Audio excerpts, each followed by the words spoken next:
The, ne the next outside contributor is Pearle. He says, I think a good touchstone for a many worlds interpretation, of which there is more than one, as you all are aware, is to give an answer to this question. I give you a state vector for a seriously large physical system, say the local galactic cluster, and I give you the Hamiltonian so you can evolve the state vector. You give me an algorithm, a procedure, which I can use to identify the worlds as they evolve as a function of time. I have never heard anyone say how to do this. In dynamical collapse models, there is one world and macroscopic superpositions that arise will be rapidly alleviated so that the one world looks like the world we are accustomed to seeing around us. What world we actually get depends upon a randomly fluctuating field whose probability of occurrence is given by a well-defined rule. Using this and a modified Schrödinger equation, the theory provides a list of the possible states of this world and their associated probabilities of being realized in nature. In de Broglie-Bohm, there is one world. Each point in configuration space represents a possible world. The theory provides a modified dynamics for each point, as well as a well-defined probability for each point. Thus, here too, the theory provides a list of the possible states of this world and their associated probabilities of being realized in nature. But as I indicate above, no one I know who believes in the many worlds interpretation has been able to give me a general procedure to define precisely what is a world. If you can't do that, you certainly can't count them to ascertain how many worlds there are. So it seems to me, like each word in the title Many Worlds, that this interpretation is ill-defined. Now, before I hand the microphone off to begin general discussion, I want to make one remark, which is we actually have many more of these to go. So I'm going to be a little bit more harsh in cutting discussion off and moving to the next one in order to try to ensure that we get through as many as possible. And in fact, I have a proposal, which is that as much as I deeply admire Phil and his work, it seems to me that what he is saying is something that has been said a few times already and we have discussed already. So I would strongly urge you, if you want to make a remark on it, make it something that has not yet been said. Well, it kind of contradicts you. For me, it's kind of a proof that we have to define well what the word is. He is an outsider, clearly. And he thinks that his difficulty is that we don't have a clear definition of a word. It's necessary, so the many words will come to a consensus. Contrary.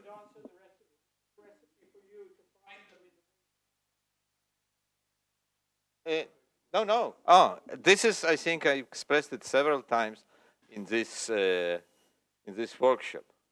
I have, so the recipe is in every word, every macroscopic object is well localized. This is wake, and even given that we kind of formalize it in pretty good way, I think it's still pretty difficult to solve this emergence problem and to find this many word structure in our word. Just if you'll go to the, you can ask Ababait so he will make it warmer, simpler. I have this proposal how we can have meaning of all this story. First, I say we don't know the universal wave function anyway. We know our word wave function, our branch. And so this what's defined our word, what we know about branch. We have to start from here. And all parallel words I really don't like. I need them to avoid this collapse which leads to to action at a distance. So my recipe is look around. The world is defined not by any kind of physics, it's defined by us. Look what we know about macroscopic object and then try to find quantum description given what we know. This is how I want to do this.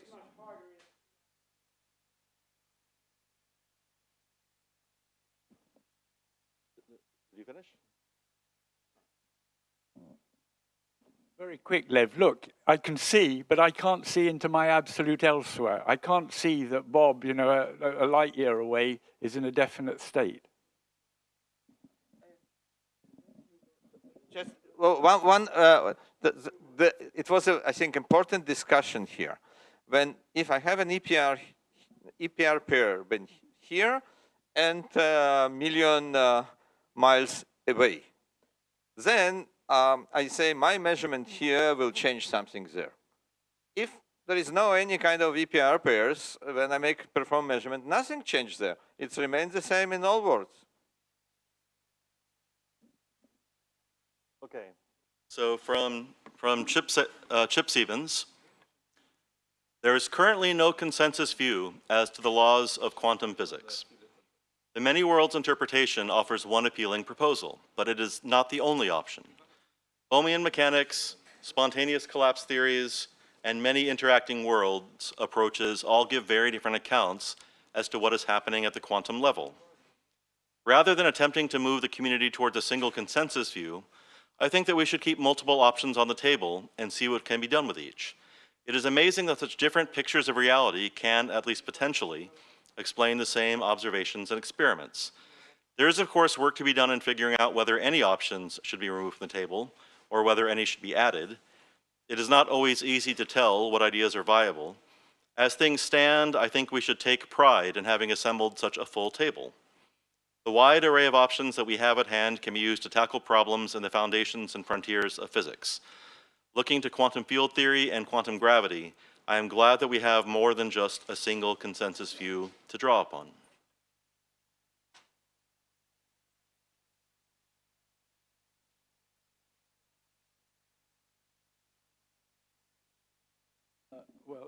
Another coincidence, because I've had quite a lot of contact with Chip as well, and that paper that I was mentioning, which is a combination of pilot wave and many worlds, at the end of it, I refer to the interacting worlds approach.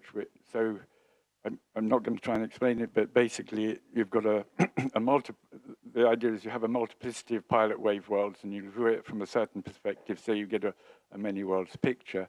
But you can replace the multiplicity of pilot wave worlds with the many interacting worlds. And the idea is that what you end up with just a purely particle ontology, and you don't have the waves to guide the particles. The work that the waves are doing is replaced by the particle interactions in Chip's many interacting worlds idea. I think it's important to emphasize that in that model, you have particles in a higher dimensional configuration space that are interacting, and that's how you replace the wave dynamics. It's certainly not a local theory the way they've done it, but I think that it can be made into a local theory along the lines of what Caroll and Sam and myself have been working on. Okay, I mean, yeah, perhaps you've got another way of doing it. The point, what I try to do in my paper is I look at the multiplicity from a different perspective, rather than in thinking in terms of the observer inhabiting one of these worlds. They inhabit the set, but I'm not going to attempt to explain it. It's in the paper. Yeah, I mean, I just want to say that I don't really agree with Chip about this, that there's no consensus. I mean, I think in physics, there's quite a lot of consensus, for example, on the standard model. And one might think that philosophers of physics have got enough to be going on with the standard model. So, you know, I don't really buy it. But sure, granted, foundations of quantum mechanics community is all over the shop, but that's a sort of rather narrow community.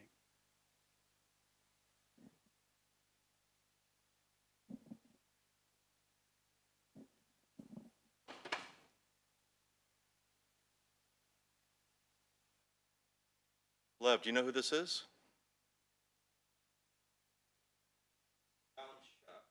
Oh, I see. It's Shan Gao. I couldn't see it. Okay. So so Shan says, why is the MWI not in the consensus? This is the question asked by Lev. I think the answer may be found from the opinions of the strongest but respectable opponents of MWI, such as Tim Maudlin. It is well known that MWI has two thorny problems, namely the problems of ontology and probability. On Maudlin's view, the ontology of MWI should contain beables in space-time, and the probabilities in MWI should be attached to alternatives and related to real uncertainties. I think if there is indeed an MWI that satisfies these requirements, then we will more likely reach a consensus, since the strongest opponents will be also satisfied with it. The question is, can we have such an MWI? The answer is yes. In my recent paper, Gal 2022, I proposed an MWI in terms of random discontinuous motion of particles in space and time. In this theory, the ontology is particles in space and time, and their random discontinuous motion forms a time division multiverse in which different worlds exist in different sets of instants or different time subflows. Since there's only one world at each instant, the probabilities are indeed attached to alternatives and related to real uncertainties, and the Born rule can also be naturally derived from the picture of RDM particles. More importantly, for the Everettians, since the wave function is arguably a representation of the propensities of these particles which determine their RDM, another paper, no additional ontologies and postulates are introduced in this many worlds theory, and the theory is arguably the simplest realist version of quantum mechanics. The final question is, will the MWI be in the consensus? I am an optimist. I believe that the answer will be yes. Now, as chair, I am going to propose that since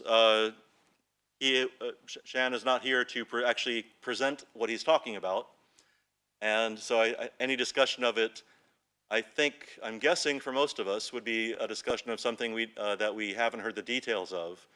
I'm going to ask you, if you do have a comment to make, to say something brief and descriptive about what the picture is.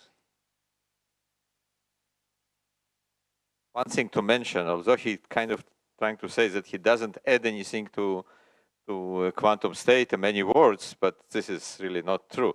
He adds all these random moving particles, so it's more like a Bohmian theories and the many words. The whole idea of many words not to add anything. And although he tries to say, he says that that if one line before, oh,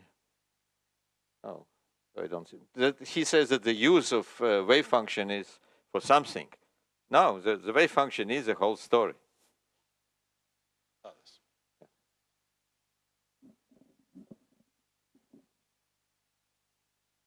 We're making good time. I'm pleased. Okay, Barry Loewer. My main concern about MWI, as you know, is about probability.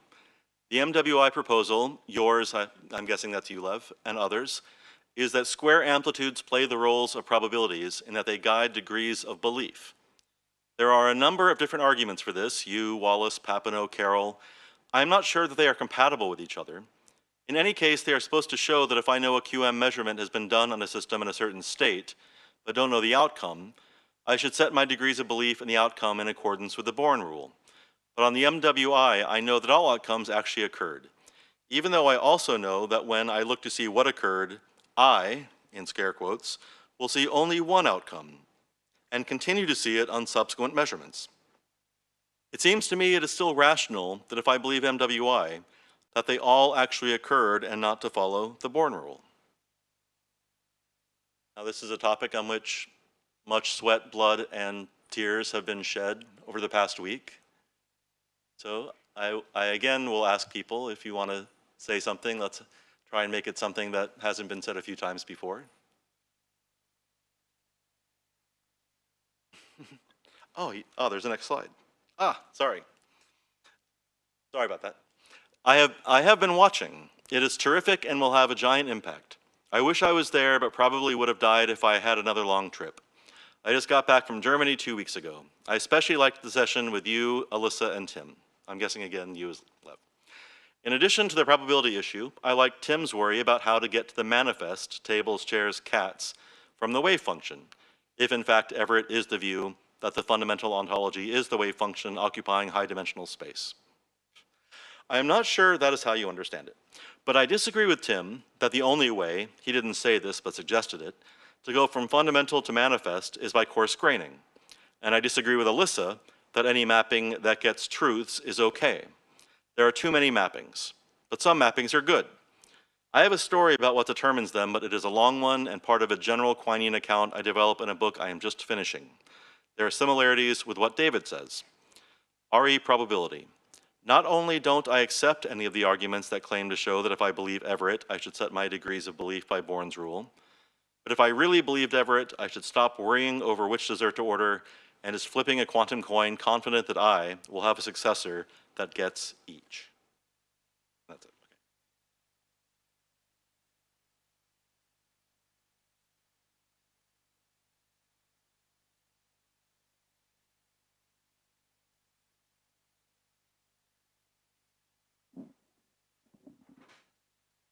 Okay, so I've been thinking about worries like berries, and been thinking about various talks in this conference about various arguments, justification, derivation of Bourne rule, such as Simons and Davis and Lev's and others. And I was talking with Lev just now before this session about what he means when he gives a derivation of the Bourne rule for self-locating probability. In the end, I learned that it is not a derivation in the way I thought it was. So maybe there's some kind of miscommunication. That is, I misunderstood some part that is, like Lev, maybe the argument is not about deriving the Bourne rule from rationally compelling, unique axioms. And I think similarly for Simon, the argument is not that the branch counting is the only rationally allowable way to coarse grain. It's more like here is a consistent way to do it, and it's very natural, and perhaps it is a postulate. I think it's explicit in Lev's framework that is a postulate like a law, maybe a measure, trying to argue or in support for this measure by using self-locating probabilities. So I guess in that case, the worry becomes less about rationally unique priors or credences, but more like, does it make sense to have a law of nature or a postulate in physical theory that picks out something like a measure of existence or self-locating probability or decision theoretic axioms. And usually we think that laws of physics are not in the business of telling us how likely I am supposed to be locating this branch or that branch, but something like facts of the matter about the world, about states of affairs, propositions, and perhaps possibilities of states of affairs. So I guess one way to develop Barry's worry here is that if it is not supposed to be a rationally compelling argument, then what is it? And if it's supposed to be a law that giving us a measure or probability distribution, then what kind of law is it? Okay, there's more to say, but kind of I want to throw you out there, be provocative.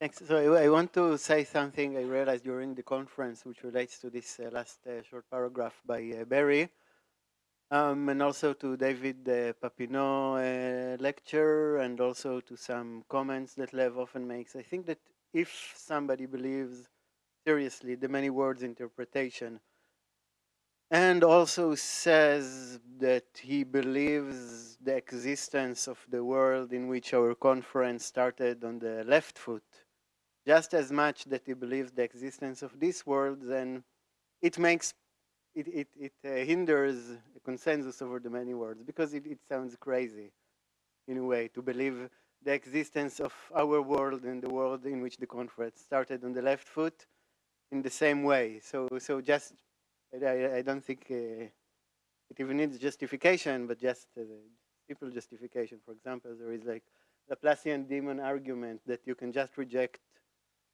on pragmatic grounds. If skeptical arguments, if I accept this argument, I wouldn't be able to do anything, so I reject it in a sense. And you cannot do it with respect to the other world. So I think that we should be a bit more modest about it. I mean, it's basically a marketing advice. Maybe there is no very fundamental point.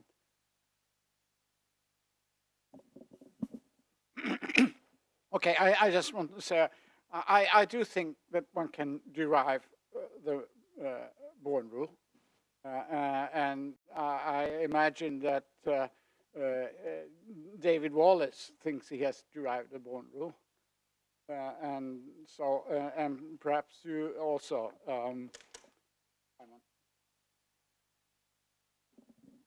Is it okay? I mean, I think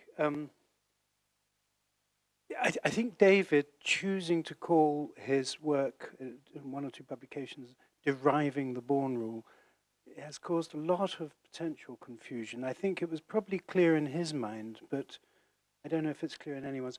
I don't think it was deriving the Born rule as something out there in the world. He was rather proving that that thing out there in the world is probability because it's what credences have to track, and he's more or less defining chance out there in the world is whatever credence tracks. So if you can prove that credence tracks it, then it's chance. So I think that's the issue. And absolutely, you can't make it a postulate that your credences track something. No, you can't make it a law or something like that. It's nonsense. So the only way you can arrive at an argument like that is on the basis of either rational principles, diachronic consistency, for example, or pragmatic constraints. And of course, you need to know what is the physics of the environment I'm in. So that breaks down his axioms into the three classes: some pure rationality, some structure axioms, and some more pragmatic constraints. Right? So, but I think we can agree. So but the business about my branch counting rule, I mean, the point is that you can represent the quantum state in any basis you want. So it's just a matter of, is there a basis in which a relative frequency analysis is immediate and perspicuous? And my claim is that there is, and this is a way of interpreting the state, which is what it's all about, surely, isn't it? In the Everett interpretation, we're seeking a way of interpreting quantum theory, and in particular the structure of the state. So that's the thought. Here's how to do it. You have Mark by Lev, and then a follow-up from Eddie. On one of the bus ride, I had discussion with David about his derivation of Born rule. And it turned out, it looks like there is disagreement. I kind of make important point that I have to postulate it. And he trying kind of that he can derive it. And I press him, does he has some assumptions? Because I say if you take some small assumptions and then the derivation is there. And it looks like he relies on decision theory. And this decision theory which he accepts is very much the same assumptions which I think are enough to derive it. So I don't think there is a big disagreement about this story. I agree with Simon. It's created a lot of confusion because it looked like that he derived it from unitary evolution period. And I believe it cannot be done, and many others also. And but he really assumed some postulates, which decision theory, which is some additional part. And Simon said that you cannot postulate that I have if I postulate, I also have this additional postulate, and many philosophers have difficulty with this. I believe that I need formalism and postulate of correspondent to experience, and postulate of my expectation of what will come out and where I will find myself. It's a postulate. You say, I cannot do this. Clearly, I can't do this. Maybe it's not a right move, a good move, but you cannot tell me I cannot do this. This is part of my story. I have universal wave function, the postulate of connection to my experience. When I have something in the shape of me, it's experience of me. And I have a postulate of self-location. If I'm very special situation, when I don't know in which world am I, then I will bet on according to my measure of existence about my amplitude absolute value square.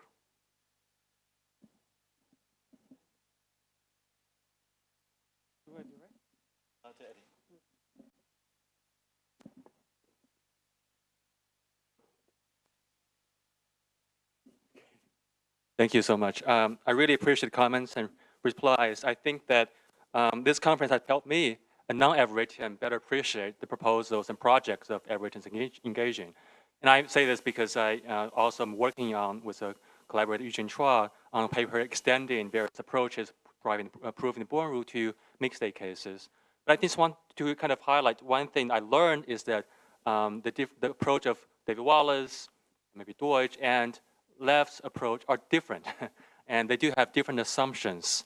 For example, diachronic consistency is crucial for Wallace, maybe Sebens Caroll as well. Oh, sorry, yeah, for Wallace, but not so much for left and for Sebens Caroll. For them, locality plays a very important assumption, the epistemic separability assumption, and they play different roles, more synchronic than diachronic. So there are different kinds of strategies of getting the Born rule. And I think Simon's approach is also more synchronic than diachronic. And the branch counting is at a time, which is a very nice version, I think, of modal frequentism. So yeah, I think there are different assumptions and different approaches. I think it's very helpful to non-Everettians to think of this as a project of finding out what are the most natural assumptions that can lead us to the desired outcome, namely a rationally compelling, maybe not unique kind of Born rule. But I guess just one last point is that I want to say that sometimes Everettians say that this is the rationally unique or compelling probability measure. But that can't be right because the assumptions are not supposed to be rationally unique. There can be other assumptions, perhaps less natural, perhaps not continuous varying with state, or perhaps not as something that you can have diachronic consistent agents over, but still they seem to be coherent assumptions, maybe not most natural, but still possible assumptions.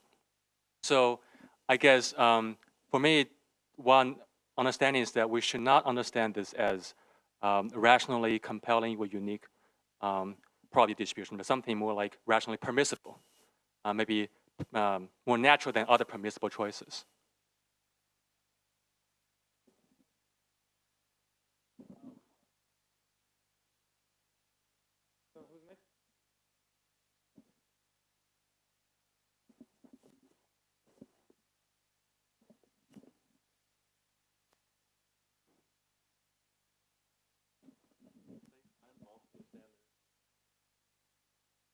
Okay. Well, yeah, just to say that, well, there are several people here who claim to have arguments that we can identify branch weight with objective probability. Simon, Peare, myself, and I think if I well understand him, yeah, Kai as well. And if we can do that, then the the decision theory argument become a justification of the principle, and the place of it is in philosophy of probability, not philosophy of physics.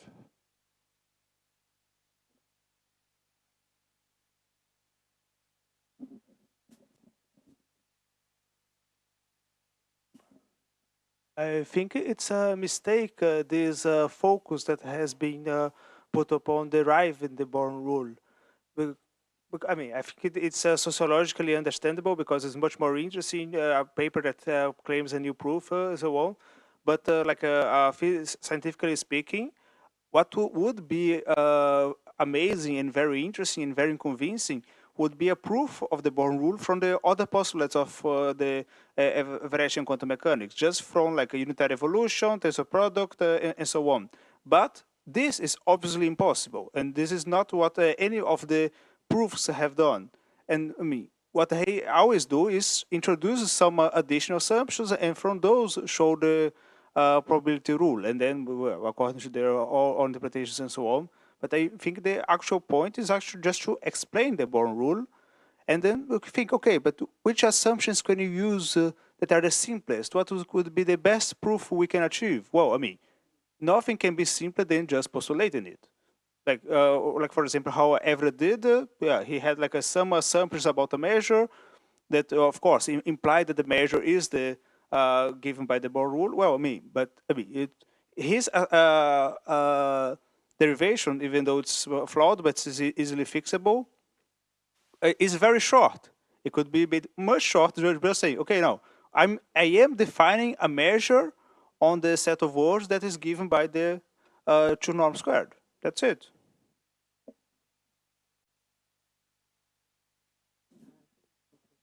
Okay, so I'm going to, in the interest of trying to cover as much of material as possible as we've been sent, we're going to move on to Shan Caroll's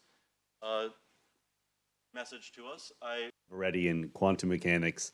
If you're at the meeting, then I don't need to tell you that the basic essence of many worlds is just the idea that the quantum state represents reality entirely and faithfully, and it always obeys the Schrödinger equation as it evolves. How amazingly simple and compelling can a theory be? It is as austere and elegant as a physical theory is ever going to be.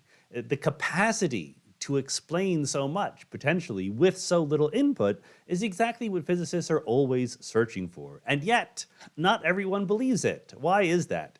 I do think that there's at least one decent reason to maintain some hesitancy, not necessarily skepticism, but at least a little bit of distance from full-on many worlds fandom.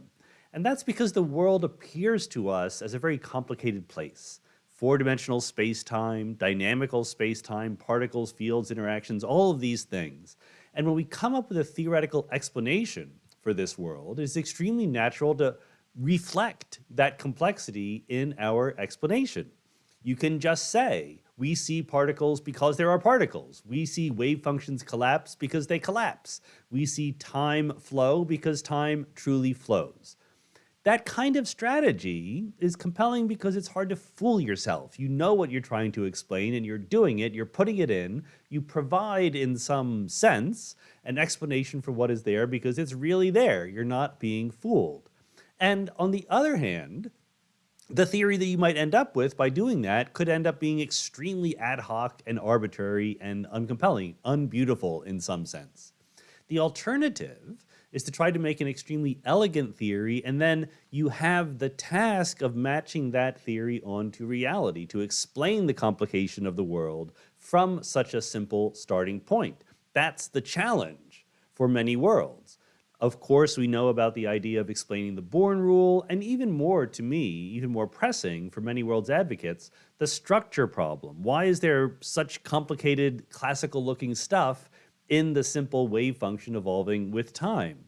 What we get in many worlds is a structure that is very alien and unfamiliar to our everyday experience. It's simple, sure, but it sounds like the world of our everyday life. So I think that it is actually okay if someone wants to be methodologically cautious, to say, okay, maybe many worlds is austere and beautiful, but it's so far away from the world I see that I wonder if you're cheating when you tell me that it actually explains everything I know.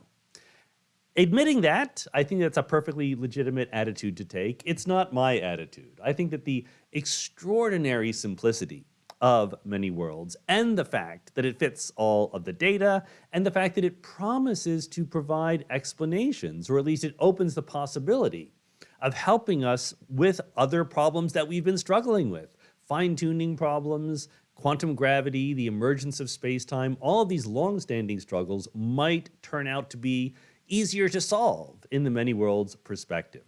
That's why I think that 50 years from now, many worlds ever ready in quantum mechanics will essentially be the consensus view, but it's going to take us a while to get there, so I'm happy that conferences like this are going on.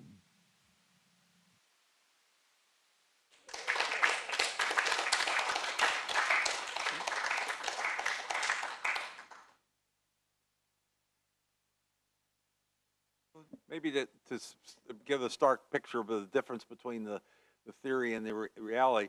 I mean, a wave function is basically just a ray if it's a pure state, a ray in the Hilbert space.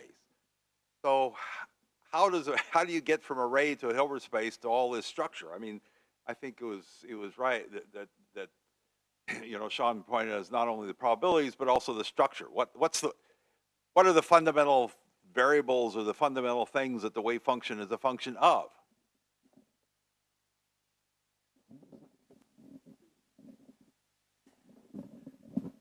Well, I think there's something that we could very usefully do right now at this moment in light of Sean's message, and I'm not going to say anything to prejudice it one way or another. Who here put their hands up if you believe in many worlds or take it seriously or whatever, if you agree with what Sean said?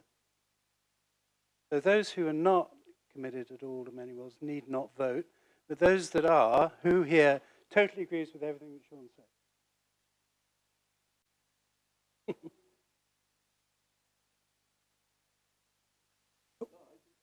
Okay.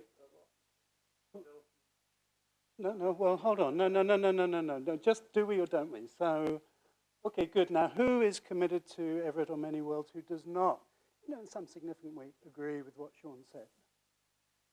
Ah! Sorry. But you're not Everett, you're not many worlds, you're many pilot wave. Okay, so two. I mean, you disagree. Yeah? Okay, well, that's interesting. I hope actually we might have consensus, but no, not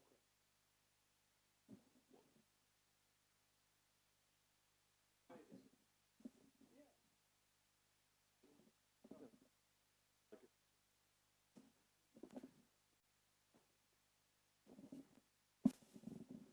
My only disagreement was with what I took to be his. My only disagreement was with what I took to be his statement at the end, that although one could be skeptical, that he wasn't, and I would say skepticism is always a good thing, and probing, and you think you have a good theory, whether it's general relativity or quantum electrodynamics or whatever, and you test it and experimentally if you can, and for theoretical consistency and reasonableness otherwise. And so I'm going to keep testing it.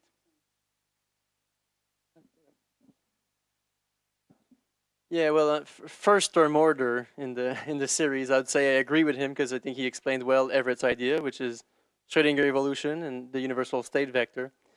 But if I can locate disagreements, I'd say that, well, first I was puzzled because I thought Shan Caroll was a GR field theory guy. Okay, so when he mentioned Schrödinger equation, yeah, exactly. So I wondered why he insisted on the Schrödinger equation, which is, well, not Lorentz invariant, but this might be just a detail of his way of explaining unitary evolution. But where I think most importantly I would locate my disagreement is in the reality of the universal wave function.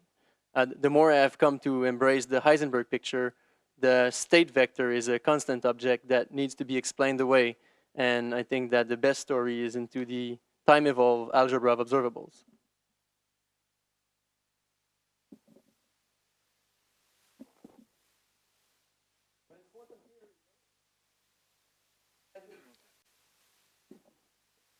Paul and then Don, and then we'll move on to hear from Alastair Wilson. So I disagree on two counts, because I'm sympathetic to pilot wave theorists' view that a pure wave theory can't be adequate on the ontology, and because the issue of probability still isn't settled. We've seen that there are various contesting ideas about it, and Lev denies that there is any probability in many world theories. So, and certainly I don't think that Sean's paper with Chip is the last word in the subject. I'm sorry, and I feel I ought to. So we ought to address for the audience online anyway. How many put their hands up and so forth. So I don't know how many was it. There were about 10 of us or something who have, either Everettians or pushing and working on it. There were 8 who put up your hands, and then there were 3 who put up the hand second time. Right. But I mean, I hope I didn't misspeak. I really just wanted a reaction just to what Sean said, not to Sean's broader work or broader views. Heavens, No, just what he said. That's all. And we have 2 interesting conflicts. One is we don't want consensus in 50 years. That's one. And another is Schrödinger evolution, maybe not Heisenberg better. Yeah, okay, good. Well, I guess as you heard from my talk, I do think you need better rules for probabilities of observations. The Born rule might work for the probability of branches, but I think that's not the probability of observation. I mean, I have some papers showing that the Born rule just does not work for the probability of observations if you have copies of observers. And as you saw, I postulated that that that there's observations have a measure given by the expectation value of an operator, positive operator for each observation. So I think you need a lot more structure than just some abstract, well, either a Schrodinger wave function that evolves somehow, or maybe simpler, you know, a unique Heisenberg state, because that's just like a ray in some Hilbert space. And I just don't think there's anywhere near enough structure in that to give the predictions. I think we need some preferred something, and I prefer many observations with each one with a preferred operator rather than many worlds. Not a basis of states, but a set of operators, and the expectation values add up to 1 once you normalize them, but they're not POVMs because the operators themselves don't add up to unity. We're gonna move on. So the next person who couldn't be here but wants to say something is Alastair Wilson. Well, hello everybody. Thanks very much to Lev for facilitating this and for organising what looks to have been an amazing event. Sorry I couldn't have joined you all there, but I've been able to watch quite a lot over YouTube, which has been great. So my answer to this question, why is many worlds not the consensus, is a bit different from some of the ones we've seen before that have focused on the inadequacy of many worlds or insufficient boldness of physicists in accepting something perfectly clear, or persistent denial in that people do accept many worlds, they just don't want to accept that they accept it. My own suggestion would focus on how different the different versions of many worlds out there in the literature are. I would think that every proponent in the room of many worlds probably has something slightly different in mind, some more or less radical differences amongst different people. And I think it's hard to sell the many worlds interpretation as something settled and final to a wider community while there's still such differences between proponents. And I mean, I've been as guilty as anybody of putting forward slightly non-standard versions of many worlds or many worlds interpretations with unusual features. But I think we just need to settle collectively on the best version of many worlds, or a workable version of many worlds, a kind of workable core of many worlds, before we try and push it on a broader community. The other thing that I think is going to be a persistent problem is that there's no getting away from the metaphysical nature, the philosophical involvement of the many worlds interpretation. And to a community of physicists where there's persistent suspicion of too much philosophy, especially too much metaphysics, that's been kind of ingrained through education and through people's whole careers, it's not going to change overnight. It's always going to be difficult to convince people of a skeptical disposition that something as metaphysical as the many worlds interpretation really is the best way to go. So what can we do about it? What can many worlds proponents do about the situation? Well, as I said, first, I think we can achieve better consensus. We should achieve better consensus. More meetings of this kind can only help. We're all should be grateful to Lev for what he's doing to push forward the many worlds interpretation discussions about it.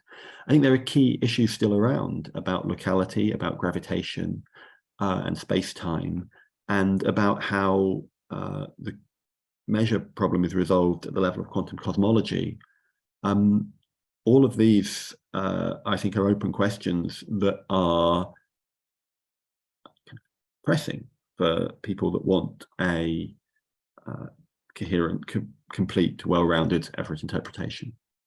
But insofar as there are selling points that we should emphasize to the wider world, I personally think that the conceptual conservatism of many worlds interpretation is key. It gives us mind-independent, fundamentally deterministic physics, and it gives us an effective physics for any agent embedded in a world like us that's approximately classical. And so we're in a good position to say that the way things look to us is exactly how things would look if the many worlds interpretation were true. And finally, I think decisively, really, for me, the way in which quantum cosmology seems to rely on the many worlds interpretation. As long as we don't really know any way to do cosmology at the larger scales without many worlds, then I think many worlds is always going to have a strong advantage over other interpretations. Okay, thanks again. What else says? These are respects in which the interpretation is conceptually conservative. Those 3 points. Just, are we all in agreement about those 3 points? And who is in disagreement? Who is in disagreement? Yeah. Okay, so you've recorded the number for the. Is what everybody. Some people didn't put up their hands at all. So, so you naughty people, why do you not have a view? Well, anyway, never mind. But most people put up their hands. Okay. It was 15-2, by the way. Okay, I mean, I might agree if we want what present physics generally deals with, that I agree that is mind independent and fundamentally deterministic.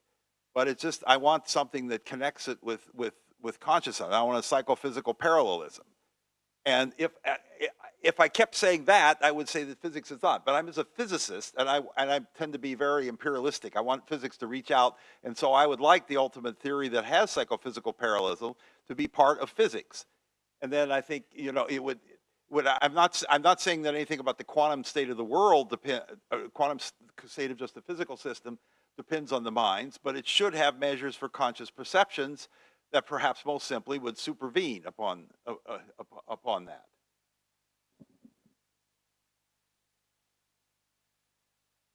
Well, you know, as I see it, a pilot wave theorists could have agreed with those 3 things as well, couldn't they?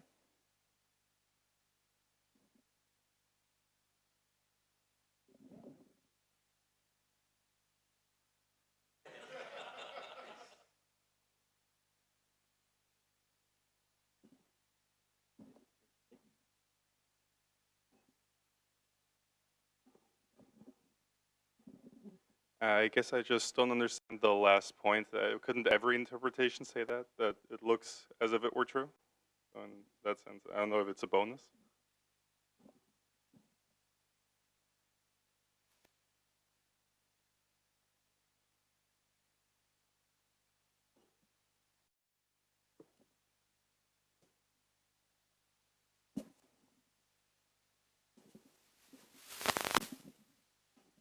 More a question than a contribution. It's about I have learned here about this description of this vision of the many worlds interpretation in which you put all the physics into the algebra of the observables, and you said right now that the vacuum state should be integrated out. I don't remember how you said that there is nothing in the. Then I'd like to ask you, if you're looking for a fundamental understanding of physics in particle physics, the standard model of particle physics, for example, one of the problems when you try a non-perturbative quantization, you have multiple vacua, and you don't even know what the vacuum of the theory is, and you don't know, and you know that there may be physics in the vacuum. For example, baryogenesis might be in the vacuum, in the physics of the vacuum. How are you going to solve that if the vacuum is something that you are going to put aside?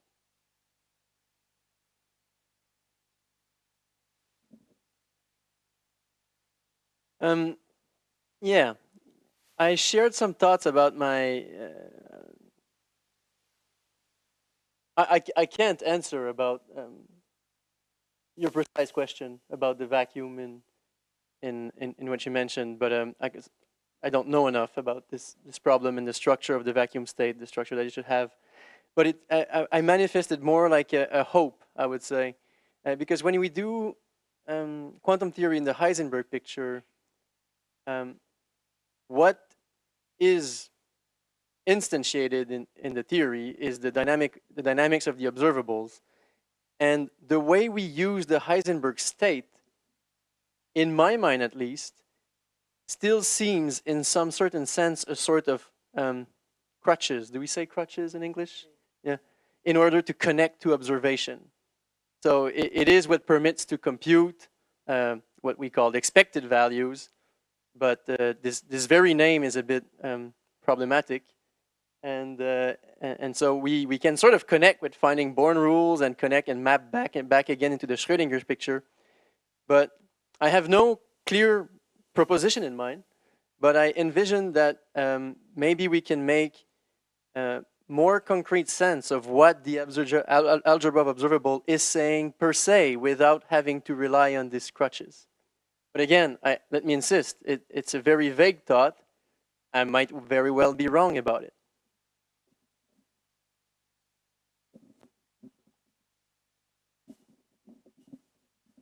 Thank you. Well, I mean, I recommend a structuralist view of reality. And what the Heisenberg picture state is a structure to time-dependent quantum operators. And that structure is a representation of reality, and the whole thing works. So I don't think you want to get rid of it. I mean, it just is that system of correlations among, I tend to think of it in Decoherent history space terms. So I think of correlations among projection operators as specified by that Heisenberg picture state. It's a sort of a quantum block universe sort of conception, so I wouldn't get rid of the Heisenberg state if I were you. I was just curious to know a little bit more about you, because it popped out twice, I think, in this conference. Once when David Wallace was giving his talk, and then Tim Maudlin said, but then we're not in the same business of giving a fundamental sort of picture of the world, and there's, I think, this very key idea of that fundamentally Everettian quantum theory is about giving the structure, and you just said it again, and I think that is really key, at least it seems to me. So I was wondering if you could say a couple of words about how you see that. Well, I mean, there are independent reasons to be structuralists in contemporary philosophy of science and in many other areas in philosophy of physics. So it's a very big story to say why a structuralist view of reality is a good one. But I think specifically on what David was saying, which so shocked Tim, is that, look, it was almost a sort of methodological point David was making. We're not using that word fundamental here. We're looking at the word good enough, and it's always good enough. And this is the appropriate attitude to have to questions of ontology. Is it good enough to serve the purposes of articulating the theory where it needs to be articulated? So now, in fact, David could equally have said back to Tim, and he and I talked about this, so I hope I'm getting it right. He could equally have said back to Tim, well, look, if you just want to look at the level of QED, low energy QED, yes, I am saying what the ontology is. And it's a clear ontology, and it's what you guys, when you try to do Bohmian QED or something, you would look for then, and you would call it a fundamental ontology. He, David, is not going to call it fundamental. He's saying it's good enough for this level of description, low energy QED. So before we move on to the final presentation from someone who couldn't be here, David Deutsch, Lev wanted to say a few words. So I'll hand off the baton. I just want to thank first all of you who stay here until it's 1 week, and you're still here, and it's close to 6 p.m. on the last day. Usually it's not happening. And I've been in outside of Israel 10 hours before beginning of this conference. And so it's I have to thank very much to Karen. Without her, it would not happen. So she deserves, I have to say in my words, please.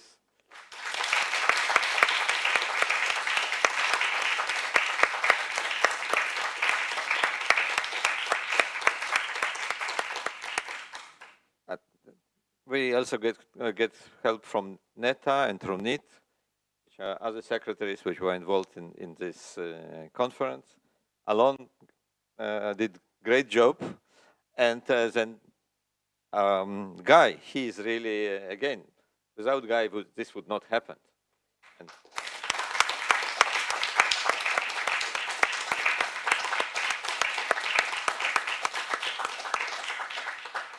And maybe especially in the last works of David Deutsch, I don't necessarily agree with him, but I think his contribution to the field is so great that I think he should finish, he should say the last word in this conference. So let him talk. Lev Weidman has asked us this question. Why is the many worlds interpretation not in the consensus?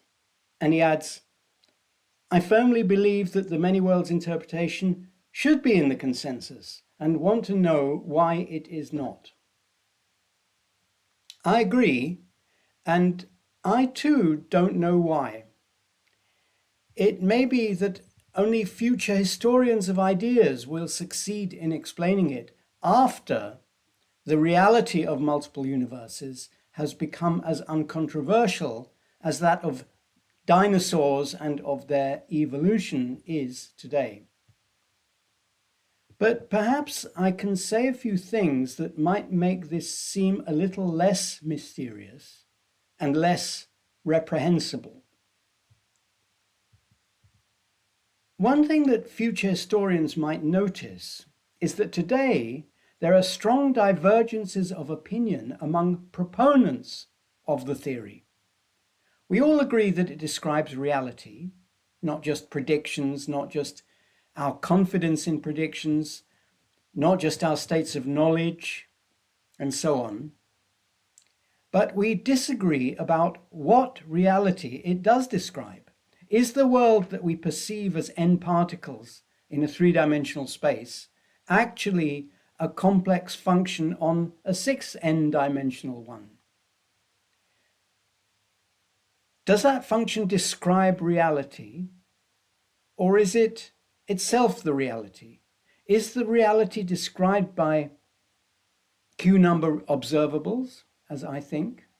And what about time? What about space-time and quantum fields and quantum gravity? And are the effects of one quantum object on another purely local or non-local? What is the origin of probability in this theory? On all these issues, we disagree. Indeed, Lev's question asks about the many worlds interpretation. I disagree with that very term. Who would call the theory of evolution the many dinosaurs theory?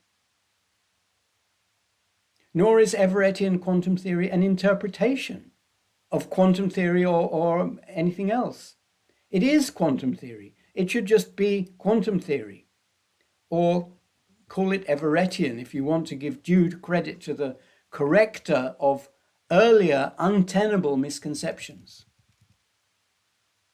In my view, splitting an explanatory theory into its formalism and its interpretation is itself a reinterpretation which, if insisted upon, is never more than institutionalized casuistry. It follows from the existence of these disagreements that most or all of today's advocates of Everettian quantum theory must be mistaken about what the world according to quantum theory is actually like. Hence, those future historians might ask, what exactly were the unpersuaded of?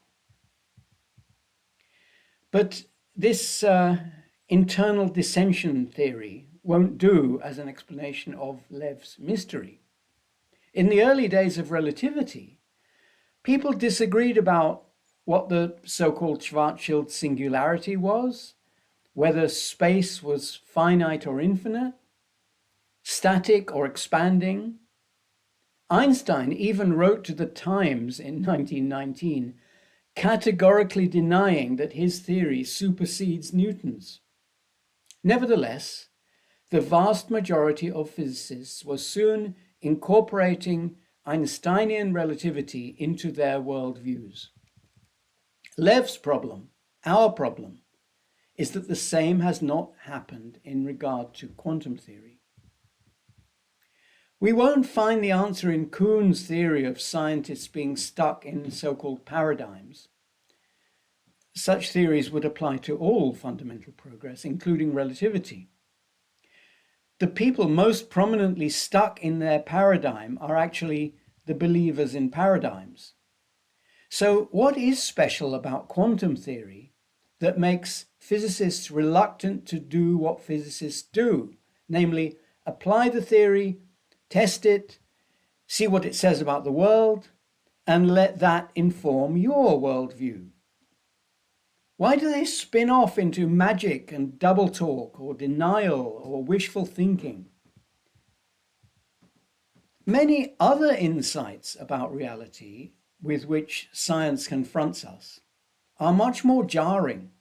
For example, although no one is jarred by the idea that when we see the Andromeda galaxy in the sky, we are seeing it not as it is now, but as it was a long time ago, everyone is jarred by the Einsteinian idea that there is no such thing as how it is now. If you make an arbitrary choice of an event in Andromeda to be now, all you have to do is walk up and down the street on Earth to change what is now at Andromeda by weeks backwards or forwards. The relativity of simultaneity. Surely that's harder to accept than other universes. Except for one thing. There aren't other instances of ourselves at Andromeda. No other me's, some identical, some different, and some very different, in which case, who am I? Nothing in relativity raises any such issue of personal identity. In fact, the only other fundamental theory that does so is the theory of computation, with its implication that artificial minds are possible. There too, people are wont to talk nonsense in order to avoid plainly applying the theory in the way they would apply any other. I don't claim that any of this could fully answer Lev's question, even if it's true. Still less would it provide a way to restore reason to this issue. But in regard to reason, let me close with a wild guess. In the 18th century, when they thought of themselves as living in the age of reason, they were much more gullible about the scope of science than today. People were ready to accept that chess-playing automata already existed, that horses had been trained to count, and in the 19th century, that Mary Shelley's Frankenstein and Jules Verne's submarines were just around the corner. But in parallel with this unreasonable gullibility, or perhaps it was reasonable, the 19th century also saw rising skepticism, with Ada Lovelace, of all people, denying that computers could think, and later the introduction of positivism and other poison into the thinking of scientists. So here's my speculation. What else was growing during the 19th century? Science teaching, science lessons and courses in universities, in which generations learned that you don't have to change your worldview. You don't have to understand. You only have to learn to say what one is supposed to say, be able to calculate what one is supposed to be able to calculate, sneer at what one is supposed to sneer at. I don't mean just astrology and creationism, but eventually at reality itself. That may be how we got into this mess. How to get out of it again I must leave as an exercise for the audience.